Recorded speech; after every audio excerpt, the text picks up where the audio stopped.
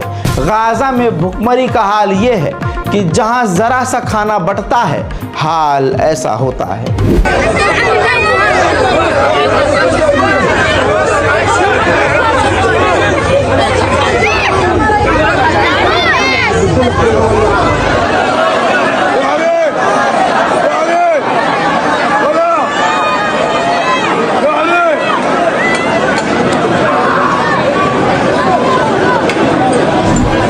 आइए ग्राफिक्स से नुकसान समझते हैं। 409 दिन नरसंहार के हो चुके हैं। दोस्तों, 7 अक्टूबर से अब तक इजराइल ने 43,922 लोगों को शहीद कर दिया है। 1,03,879 लोग बुरी तरह से घायल हैं और लगातार इजराइल नरसंहार कर रहा है। ये गाजा की हेल्थ मिनिस्ट्री की तरफ से आंकड़े दिए गए हैं। G20 की मीटिंग शुरू हुई तो ओपनिंग नोट्स में, जैसे G20 की शुरुआत हुई तो पहला जो होस्ट करने वाला देश है वो स्पीच देता है। ऐसे में अमेरिका ने स्पीच देते हुए पूरी दुनिया के देशों से कहा कि आप, एक तरह से कहा है कि इजराइल का साथ दीजिए और हमास पर प्रेशर बनाइए कि वो डील करे। ये इतने बड़े लेवल का दोगलापन है कि सच्चाई ये है कि हमास हर तरह से डील करने को तैयार है, लेकिन अमेरिका दुनिया के सामने ये दिखाने की कोशिश कर रहा है कि हमास डील नहीं कर रहा। अंतर्राष्ट्रीय कानून का सभी इजरायली उल्लंघन कर रहे हैं। इजराइल की सरकार हो, इजराइल के लोग हों। ये सीसीटीवी फुटेज देख लीजिए ध्यान से। इजराइल के जो सेटलर्स हैं फिलिस्तीनी इलाकों में घुसकर फिलिस्तीनियों के घरों पर हमले कर रहे हैं ताकि वो इतना परेशान हो जाएं कि अपने मकान को, घर को वहीं छोड़कर भाग जाएं। सेटलर्स ये कर रहे हैं और ऑफिशियल्स जो इजराइल की सेना है वो वेस्ट बैंक में फिलिस्तीनियों के मकानों को लगातार बिल्डोजर से तोड़ रही है और दुनिया अपनी आंखों से देख रही है। तमाम देशों के प्रतिनिधि चुपचाप देख रहे हैं कि इजराइल वेस्ट बैंक में कब्जा कर रहा है।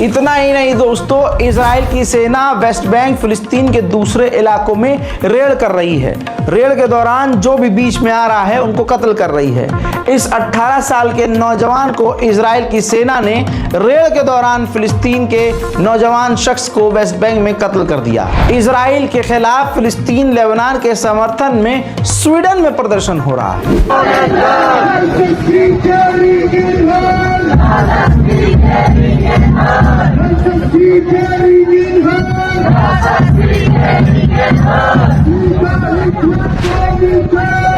ये आपने स्वीडन देखा, लेकिन बता दूं कि दुनिया का सबसे पावरफुल आप प्रधानमंत्री समझ लीजिए नेतन्याहू को, लेकिन नेतन्याहू फिर भी अपने मुल्क में अब पूरी तरह से जलील हो रहा है। इजराइल के लोग ही नेतन्याहू के खिलाफ बड़े बड़े प्रदर्शन इजराइल की सरजमीन पर कर रहे हैं, देख लीजिए।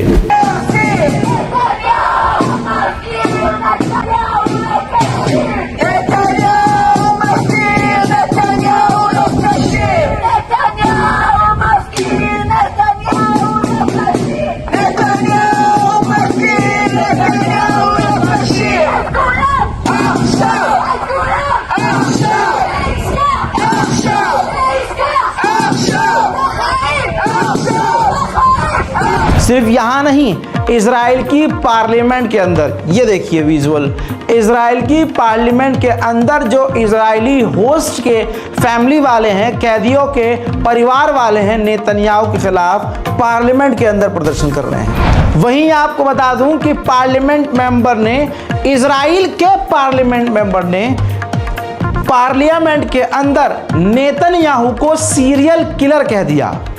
बस ये कहना क्या था कि उस मेंबर ऑफ पार्लियामेंट को पार्लियामेंट से बाहर कर दिया गया। זה 30 שנה אתה רוצח סדרתי של השלום. לא, עצור. רד מהדוכן מיד. רד מהדוכן מיד. להוריד אותו עכשיו. מה החזון רוצח שלך? סדרתי בקפלן, לא פה. רוצח סדרתי של השלום זה אתה. רד מהדוכן. רוצח סדרתי, רד מפה. רד מפה, חצוף.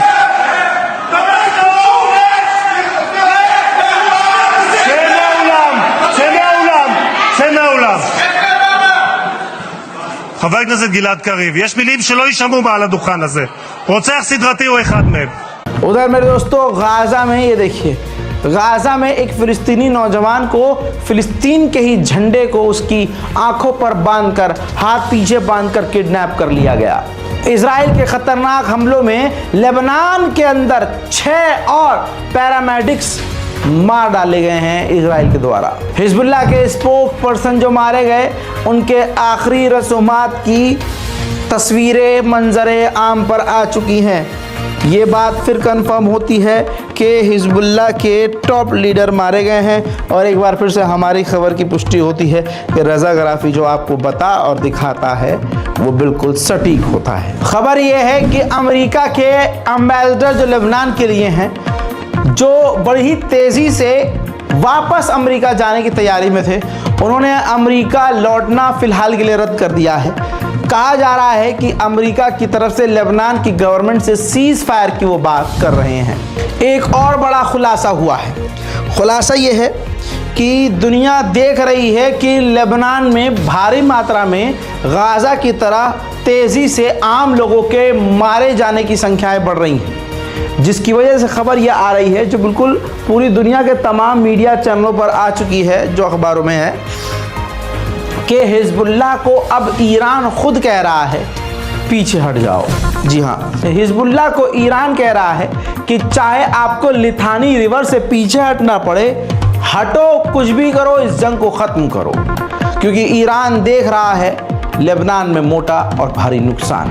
उधर नेतन्याहू ने कहा है कि हमने हिजबुल्लाह के 80% रॉकेट मिसाइलों को ख़त्म कर दिया है।